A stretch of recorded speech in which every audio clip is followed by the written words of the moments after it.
का जन्म कहाँ होना, किस जगह होना, कैसा होना, ये अपने हाथ में अभी कुछ होता डिसाइड नहीं, वो आप अभी तय नहीं कर सकते। पूरे जन्म के कर्म ने तय किया। अभी सिर्फ आप एक ही चीज कर सकते हो कि प्रेजेंट टाइम में कर्म अच्छा कर सकते हो। जो फिलहाल में आप काल सर्प योग पूजन पाठ किए, बाकी जो 4-5 लोग आप पितृदोष पूजन पाठ किए, क्यों किया? मैंने आपको पहले स्टार्टिंग में क्या बताया कि योग दोष जन्म से बन रहा और लास्ट तक वैसा रहता, खत्म नहीं होता है। तो ये कर्म हम इसलिए कर रहे हैं कि मेरे कहां पर पहुंचे, स्टोरेज में, और आने वाला समय बेहतर हो जाए, मेरे संचित कर्म में जाए, इसलिए हम कर्म अच्छा करते हैं, क्रियामाण कर्म। कुंडली नहीं बना सकते हैं, कुंडली बनाना आपके हाथ में नहीं है, जन्म तय करना, वो पूर्व जन्म के कर्म ने तय किया, लेकिन कर्म तो अच्छा कर सकते हैं ना, बेहतर कर सकते। तो उसके लिए अच्छा कर सकते, एक ही चीज आपके हाथ में, क्रियामाण कर्म। अब जब मेरा जन्म हुआ, कुंडली पंडित जी क्या कैसे किस हिसाब से बन जाता है? तो कुंडली बनता है 5 चीजों के आधार पे, तिथि, वार, नक्षत्र, योग और करण। जो चीज मैंने संकल्प में बताए थे पूजन के समय, इन 5 चीजों के आधार पे अपना बनता है कुंडली पत्रिका। तो जन्म के समय, जन्म के टाइम पर आकाश मंडल पे ग्रह नक्षत्र कौन से कहां थे, कैसे थे, वो हम जब जानकार ज्योतिष के पास जाके अपना डेट ऑफ बर्थ टाइम बताते हैं, तो पंचांग देखकर आपका वैसा कुंडली बनाकर तैयार कर देते हैं। ग्रह नक्षत्र सब चलायमान है, गति सबकी अलग अलग है। क्या आप इतने समय में चक्कर लगा सकते हो, आप इतने समय में घूम सकते हो, गति सबकी अलग अलग है। लेकिन आप अगर जो बात करें तो ग्रह 9 ही हैं और राशियां कितनी हैं, कभी सुने होंगे 12। तो आप कभी कुंडली खोलकर देखेंगे पत्रिका, तो उसमें कितने कोष्ठक, कितने खाने बने हैं, खाने, भाव, घर, कुछ भी बोल सकते, 12, क्योंकि 12 राशियां हैं, मेष, वृषभ, मिथुन, कर्क, सिंह, कन्या, तुला, वृश्चिक, धनु, मकर, कुंभ और मीन, 12 राशियां। हर 2 घंटे में एक एक लग्न बदलता है। अभी जिनका जन्म हो रहा है उनकी जो 2 घंटे के अंदर कुंडली वो आएगी मेष लग्न की, उसके बाद वृषभ, उसके बाद मिथुन, क्रम बाय क्रम, कभी 10 मिनट कम, कभी 20 मिनट ज्यादा, लेकिन मैक्सिमम टाइम, मैक्सिमम समय कितना होता है, 2 घंटे। हर 2 घंटे में लग्न बदलता है, चार्ट चेंज होता है। इतना बड़ा वर्ल्ड है, इतना बड़ा पृथ्वी मंडल है, यहाँ हर मिनट में कितना व्यक्ति आ रहा, कितना जा रहा है, तो 2 घंटे के अंदर कितने व्यक्तियों का जन्म नहीं हुआ होगा, बहुत सारे। तो क्या पंडित जी का सबका सब कुछ एक जैसा रहता है क्या? नहीं ना। 2 घंटा तो बहुत दूर की बात होगी, आप 1 घंटा पकड़ो, आप कोई बड़े अस्पताल में जाकर देखो 1 घंटे के अंदर कितने व्यक्तियों का जन्म होगा। अब जब जन्म हुआ तो एक व्यक्ति बाहर निकलेगा, 4 व्हीलर गाड़ी मिल जाएगी, दूसरा बाहर निकलेगा ऑटो की खोज में, तीसरा बस की खोज में, चौथा अपना और कुछ साधन। सही है। तो यही है कर्म। आप बोलेगा जो टाइमिंग वही हो रहा है, जन्म का समय वही हो रहा, कुंडली वही बन रहा। मैं तो 2-2 घंटे बता रहा हूँ, लग्न बदल रहा है, कपड़े चेंज करके आ रहे हैं। वो भी अगर जो आप बोले ना मोबाइल में ऐप आ गए हैं, सॉफ्टवेयर आ गए, उसमें भी अगर जो आप डेटा पर टाइम डालेंगे ना तो आपका कुंडली बनकर तैयार हो जाता है, आ जाता ना कुंडली बनकर। सिर्फ गणित के आधार पर, गणित के बेस पर आ जाता है। आप बोलो पंडित जी इसमें और कुछ दूसरा है क्या? कुछ नहीं है। इतने समय में ग्रह नक्षत्र इतना घूम रहा, तो इस तारीख को इतने समय में ग्रह नक्षत्र कहाँ होगा, वैसे आपको कुंडली में लिख दिए जाते हैं। वही आपको मोबाइल में भी डालता, आपको कुंडली बनकर आ जाता है। तो थोड़ा वो डिग्री का थोड़ा फर्क हो सकता है, बाकी कुंडली बनकर तैयार हो जाता है। तो अगर जो हम बात कर रहे हैं कुंडली में, तो 12 राशियां हो रही हैं और नवग्रह हो रहे हैं। तो नवग्रहों की अगर जो हम चर्चा करें तो सूर्य तो मुझे दिख ही रहा, चंद्रमा भी दिख रहा है रात में, मंगल, बुध, गुरु, शुक्र, शनि सबके नाम के प्लैनेट है। क्या है? मंडल। साइंस वगैरह पहुंच रहे कब? 200, 250, 300, 400 सालों में। अपने जो ऋषि मुनि थे उन्होंने कई हजार वर्ष पहले, हम ये कोई 100-200 साल पहले की बात नहीं कर रहे हैं, कई हजार वर्ष पहले शास्त्रों में वर्णन किया था, शास्त्रों में वर्णन किया नवग्रहों का अपने जीवन में प्रभाव पड़ता है, तभी तो पूजन पाठ करते चले आ रहे हैं ना। तो ये पंडित जी भी 100-200 साल से क्या अभी हम पूजन पाठ कर रहे हैं क्या? नहीं, ये बहुत पहले से वर्णन करके रखा है। अपने जीवन में प्रभाव पड़ता है, अच्छा या खराब वो भी से अपनी जरूरत पड़ता है। नवग्रहों का अगर जो हम नवग्रहों में चर्चा करें तो राहु केतु के नाम का कोई भी प्लैनेट मंडल नहीं है। राहु केतु है छाया ग्रह। कलयुग में छाया का बहुत बड़ा महत्व, यानी ग्रह ना होकर भी ग्रह से ज्यादा पावरफुल है कौन? राहु और केतु। कैसे पंडित जी? तो नवग्रह में सूर्य को राजा ग्रह की पदवी मिली है। सूर्य को क्या कहा जाता है? तो राहु केतु सूर्य तक को ग्रहण लगा देते हैं। सुनते हैं ना? नहीं सुनते? चंद्र ग्रहण सुनते हैं? तो सूर्य ग्रहण चंद्र उतने समय तक के लिए उस ग्रह का प्रभाव कम कर देना, उतने समय तक के लिए उस ग्रह का प्रभाव कम कर देता ना। सूर्य ग्रहण हो गया, चंद्र ग्रहण हो गया। तो अगर जो हम बात करें सूर्य ग्रहण चंद्र ग्रहण की, तो अब ये पंचांग भी बहुत पहले से पहले हमारा बता देता है। ये आपका साइंस के द्वारा भी वो भी डेट आपको बता देंगे, इस समय सूर्य ग्रहण, इस समय चंद्र ग्रहण आएगा। नेट पे देखो, ऑनलाइन भी देख लो, जो बता देंगे, ठीक है, वैज्ञानिक वगैरह। लेकिन वो चीजें बहुत पहले से सब वर्णन हुई, वो सिर्फ गणित के बेस पे चल रहा। पहले से पहले कोई पर्व बता देना कि भाई दीपावली कब पड़ेगा, इतने तारीख को, ये सिर्फ क्या ग्रह नक्षत्र काउंट करके बता देना। तो अगर जो नवग्रहों में हम बात करें राहु केतु की, तो आप लोग सुने ही होंगे, जानकारी होगा थोड़ा बहुत कि समुद्र मंथन हुआ, अमृत निकला, विष भी निकला था। तो विष तो शिव जी ने पिया। अमृत जब देवताओं लोगों में बांटा जा रहा था तो उसमें एक स्वरभानु नाम का राक्षस था।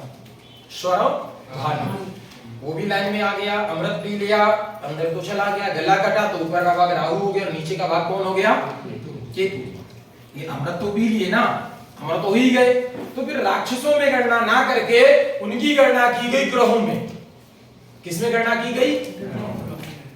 लेकिन जो जैसा प्रवृत्ति का रहता है तो कहीं ना कहीं स्वभाव तो वैसा ही रहेगा। तो राक्षसों से कन्वर्ट होकर ये किसमें आ गए? ग्रहों में। तो सूर्य तक को ग्रहण लगा देते हैं। बाकी व्यक्ति की तो बात ही छोड़ दो, क्या कैसे पंडित जी का प्रभाव कैसे पड़ता है। मैंने आपको उस समय बताया था 5 प्रकार की दशाएं होती है जो चेंज होती समय समय पर। राहु केतु की दशा, अंतर दशा, प्रत्यंतर दशा, सूक्ष्म दशा, प्राण दशा उस समय पर आ सकती है। क्या योग भी कोई आता है क्या? नहीं, योग शुरुआत से जन्म। तो जन्म के समय आकाश मंडल पे कैसे, वही आपकी कुंडली में लिखे गए। अब कुंडली में अगर जो हम बात करें तो राहु केतु हमेशा आमने सामने रहते हैं, अपोजिट रहते हैं। आकाश मंडल भी आमने सामने रहते हैं, उत्तरी ध्रुव दक्षिणी ध्रुव, बस सब चलायमान है, चक्कर लगा रहे हैं। तो राहु और केतु के बीच में अगर जो मेरे सारे ग्रह आ रहे हैं तो बनता है कालसर्प योग। तो हम जानकार व्यक्ति को कुंडली दिखाते हो तो बता देते भाई राहु केतु के बीच में सारे ग्रह। कल आप चर्चा कर रहे थे ना दोपहर में, मैंने आपको बोला कुंडली निकाल सकता है, मैं तो ऐसे ही बता दूंगा। कल उतनी जानकारी नहीं कि हमने क्या हुआ पूजन के समय बता देंगे। पूजा सी में फ्री हुआ था, पूजा चल रहा था मेरा। तो राहु और केतु की अगर जो हम बात करें तो ये एक छाया ग्रह और हमेशा आमने सामने मिलेंगे प्रत्येक कुंडली में। अगर जो आपके पहले घर में राहु बैठा होगा तो केतु कहां पर आएगा? उस घर को जोड़कर 7वें भाव में, उस घर को जोड़कर। दूसरे घर में है दूसरे भाव में तो कहां पर आएगा? 8वें में, तीसरे, 9वें, चौथे, 10वें, 5वें, 11वें, 6वें तो 12वें। राहु केतु हमेशा प्रत्येक कुंडली में आमने सामने मिलेंगे।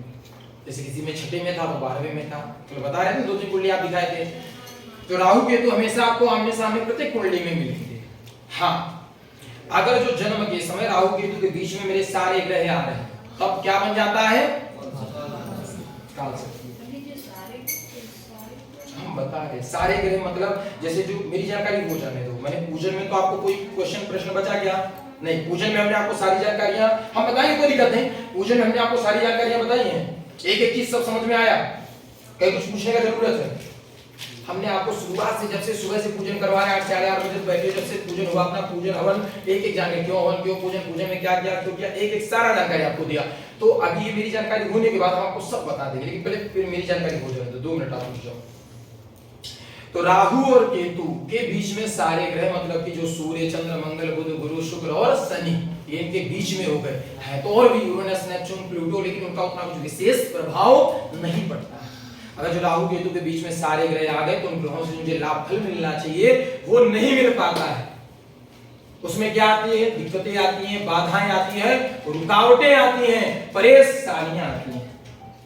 कब? जो राहु केतु के बीच में सारे ग्रह आ जाते हैं। सूर्य का जो काम है मान सम्मान पद प्रतिष्ठा दिलवाने का, वो नहीं होगा। चंद्रमा मन का कारक है, मन शांत स्थिर नहीं रहेगा, भटकता रहेगा। मंगल रक्त भूमि भरवान का कारक है, बुध ग्रह बुद्धिमत्ता का काम करते हैं। गुरु ग्रह आपको बल सपोर्ट देने का काम करते हैं। शुक्र ग्रह आपको सुख देने का काम करते हैं। शनि ग्रह समभाव में आते, जो मुझे लाभ फल मिलना चाहिए ग्रहों से नहीं मिल पाता। जब राहु केतु के बीच में सारे ग्रह आ जाते हैं तो इसलिए कोई ज्योतिष सलाह बताता, भैया जाओ राहु और केतु का शांति करवा लेना। तो मुझे राहु केतु की शांति बताते तो भी मैं पूजने ही करवाता हूँ। राहु केतु से मिलकर दोष बनता है। राहु केतु में से मेरे योग दोष सिर्फ राहु का रहता है, इसलिए कोई बोलता पंडित जी मेरा राहु शांति करवा दो। राहु शांति भी बोलेंगे तो भी पूजने ही सेम होता है। कालसर्प क्यों कहते हैं पंडित जी, इसका मतलब क्या होता है? ये है राहु के अंग रक्षक, हिंदी में, इंग्लिश में बॉडीगार्ड, संस्कृत में आदि और प्रत्यादि। तो राहु के आदि प्रत्यादि कौन है? काल और सर्प। इसलिए कोई काल सर्प शांति कह देता, कोई राहु शांति कह देता, और कोई राहु केतु कुछ भी बोल दो, बात एक ही है, पूजन एक ही है। काल सर्प योग मालूम पड़ गया है, उनमें से किस प्रकार का काल सर्प योग है ये भी रहता है। मेन सर्प की है 9 जातियां। कितनी जातियां है? 9 कुल है। मेन रहता 9 प्रकार से काल सर्प, उसके ऊपर में 12 प्रकार से काल सर्प योग, उसके ऊपर में 288 प्रकार से काल सर्प योग, उसमें बात करें तो हजारों में भी आ जाता है। लेकिन जो मेन होता कितने प्रकार से? 9। मेन सर्प की 9 जातियां, 9 कुल। नाम क्या पंडित जी, किस किस प्रकार का योग हो सकता है? तो अनंतम वास्किम शेषम पद्मनाभम च कमलम संगपालम धृतराष्ट्रम तक्षकम कालियम तथा। तो कोई ज्योतिष सलाह बताएंगे, जाइए अनंत नामक है, वासुकी है, शेष पद्मनाभ संगपाल धृतराष्ट्र तक्षक और कालियम। लेकिन मैंने आपसे पूछा नहीं, मैंने किसी से आपसे पूछा क्या संकल्प में या अभी तक पूजन में कौन सा काल सर्प योग है? नहीं, कि जो मैं पूजन करवाता हूं इसमें ही सब सारा पूजन आ जाता है, इसलिए मैंने आपसे पूछा नहीं। कैसे आ जाता है पंडित जी? तो राहु केतु से मिलकर दोष बना। मेन दोष किसका? राहु का। तो हमने प्लेट में जब प्रधान पूजन चल रहा था तो राहु की मूर्ति रखी थी, क्या रथ पर बैठे देवता वाली चांदी की मूर्ति दी थी सबके पास। काल सर्प कौन है? राहु के अंगरक्षक। तो सबके पास काल की मूर्ति रखवाई थी, सोने का नाग रखवाया था गले बगल में। और मेन सर्प की कितनी जातियां हैं? तो चांदी के सबके पास 9 नाग हमने दिए थे। क्या इसी पूजन में सारा सब कुछ आ जाता है, इसलिए मैं अलग अलग नहीं करवाता हूँ। ना ही आज से 10-11 जन थे सबको एक साथ बैठे आ जाओ हो गया। ये नहीं कि आप आए इधर पूजो और प्रणाम करो चलो दूसरे बैठो। हम एक ही बार पूजन करवाते हैं विधि विधान से, यानी कि एक आया दूसरा बैठा जल्दी जल्दी तीसरा, तो किसी का पहला करते हैं लोग। पंडित जी चाहिए पूजा करवाना हर प्रकार से, इधर चलो प्रणाम करो, तो पूजे पूजे में फर्क होता है, यही फर्क हो जाता है। जो मैंने इतना समय टाइम आपको दिया विधि विधान से चीजें करवा दी, प्रोसीजर से मेन चीज यही। पंडित जी हमने पूजन करवा लिया तो क्या योग दोष मेरा खत्म हो गया? क्या नहीं, योग दोष कभी भी खत्म नहीं होता है। पूजन पाठ करके सिर्फ ग्रहों को खुश करते हैं, प्रसन्न करते हैं। हवा धूप पानी हर चीज का इंतजाम करके हमने ये किया ना, टीन डाल के रखे, प्रभाव ना पड़े क्या वो चीज आप हटा सकते हो? क्या नहीं ना, उसका उपाय तो अपने हाथ में। तो जो कुंडली बनना था उसमें आप बदलाव नहीं कर सकते, तो वो नहीं बना सकते, लेकिन उसके उपाय तो आप कर सकते हैं ना। तो इसलिए आप पूजन पाठ कर रहे हैं। बहुत कुछ व्यक्ति को बहुत पहले से मिल जाएगा, बेकार कर देगा, कुछ नहीं भी है तो कर्म अच्छा करके आने वाले समय को वो बेहतर कर लेगा। कर्म अपने हाथ में, तो आप ये प्रेजेंट टाइम में कर्म कर सकते हैं। क्या वेस्ट में आप कर सकते हो पूजन? वेस्ट में जब तक आप पूजन नहीं कर सकते हो तब तक के लिए बहुत सारे उपाय हैं छोटे मोटे।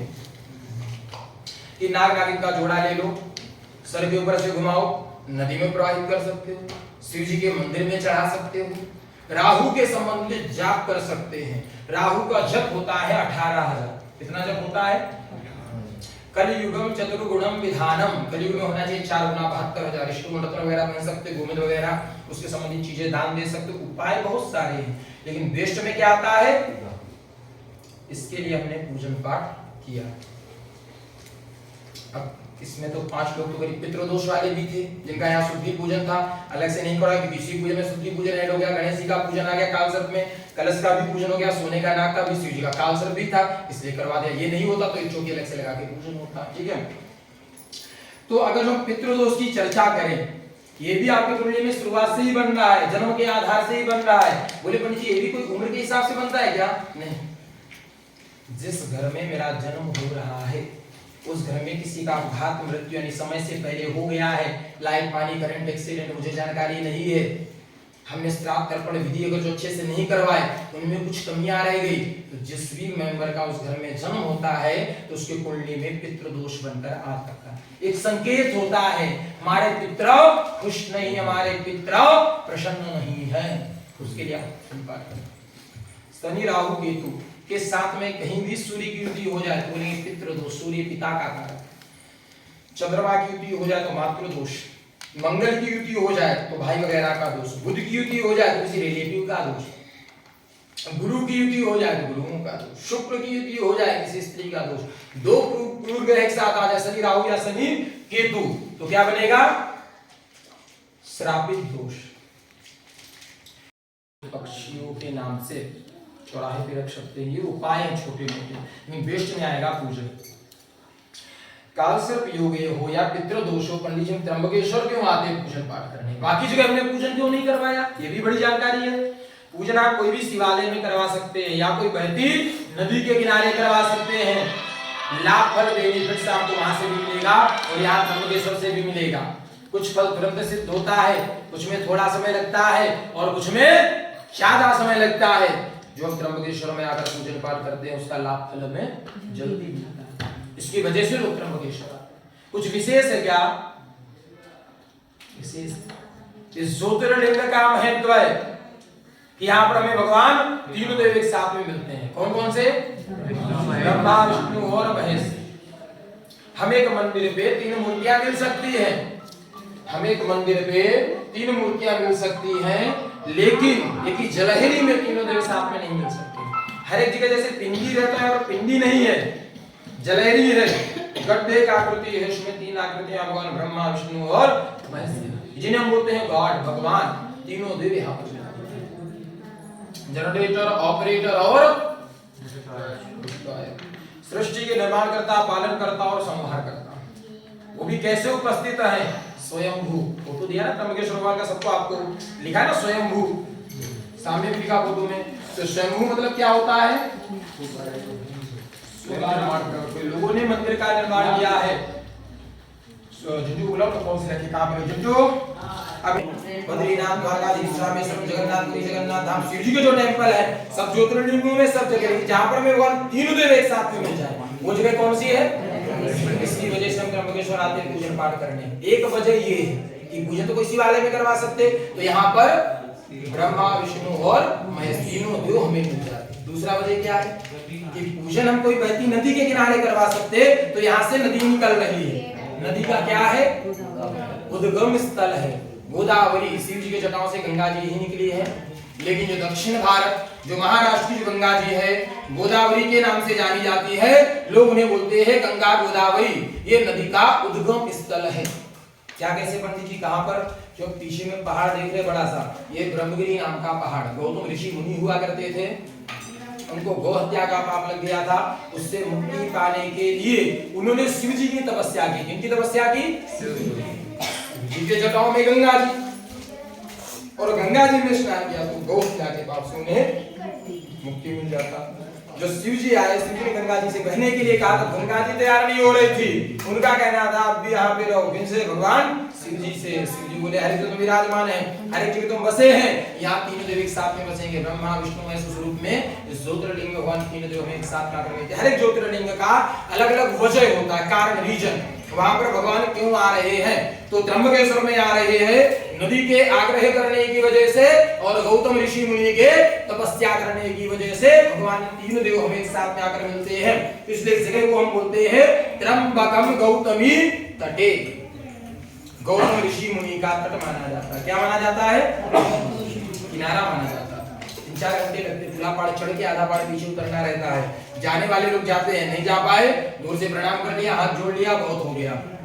वहां पर क्या है पंडित जी? वहां गौतम ऋषि मुनि का मंदिर है, पहाड़ पर शिव जी ने अपनी जटाएं खोली थी, जटाएं पर की जटाओं के निशान है। वहां से हमेशा 12 महीने 365 दिन लगातार जल पानी आता है। इतना पानी नहीं आता, नदी बह सके। जाने वाले लोग जाते हैं, करीब 1000 सीढ़ी, नहीं जा पाए, दूर से प्रणाम किया, बहुत हो गया। और एक नदी का उद्गम ब्रह्मगिरी से हो रहा, वहां से जल पानी गुप्त होकर आता गौमुख, तो गौमुख में ऑटो रिक्शा चला जाता, फोर व्हीलर गाड़ी भी चली जाती, फिर भी 100-200 सीढ़ी चढ़ना पड़ता। पूरा बदल जाएंगे तो 700 सीढ़ी। वहां क्या पंडित जी? वहां पत्थर के गाय के मुख से जल पानी आ रहा है। और वो जल पानी कहाँ जा रहा है? कुशावर्त कुंड। तो पंडित जी हम 3-4 दिन से लोग जा रहे हैं, 3 दिन से आप लोग जा रहे हैं, 5 लोग। एक सिर्फ काल से पूजन तो एक ही दिन गए होंगे। तो पंडित जी चौकोर बनाया है, पानी कहाँ से आ रहा तो उन्होंने कहीं नहीं देखा। सामने में पीपल का पेड़ है, ध्यान दिया था आपने, और सामने में कुंड है। कुंड में ही सामने में भगवान विष्णु जी की लेटी हुई मूर्ति है।